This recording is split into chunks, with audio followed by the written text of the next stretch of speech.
Mr. President, early today, the Bureau of Customs carried out a search warrant in the property of the Discayas in Pasig City and found only 3 of the 12 luxury vehicles in the premises. Tatlo na lang po ang nakita.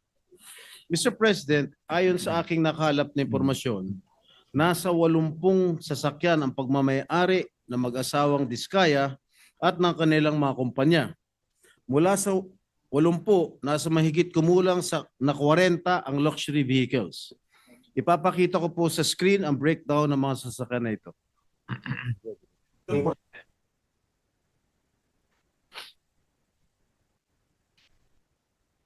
Ready?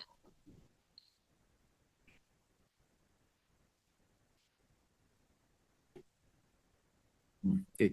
From the LTO records, Mr. President, there are 63 vehicles, luxury and mainstream brands. Kasama po dyan yung mga binanggit ni Sara Discaya kahapon sa hearing na Rolls-Royce, Kulinan, Bentley Bentayga, 2 GMC Yukon Denali, Cadillac Escalade, Mercedes-Benz Wagon, G63, Range Rover Evoque.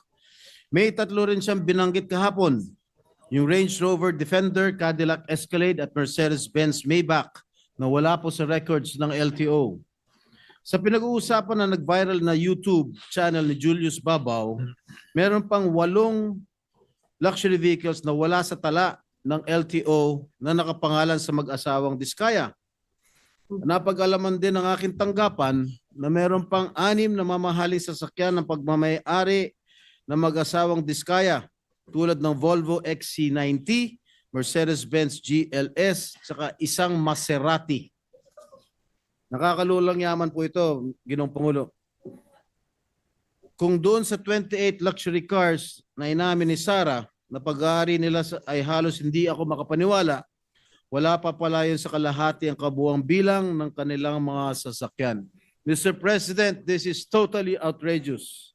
And I would just like to spread this into the records, Mr. President. Thank you, Mr. President.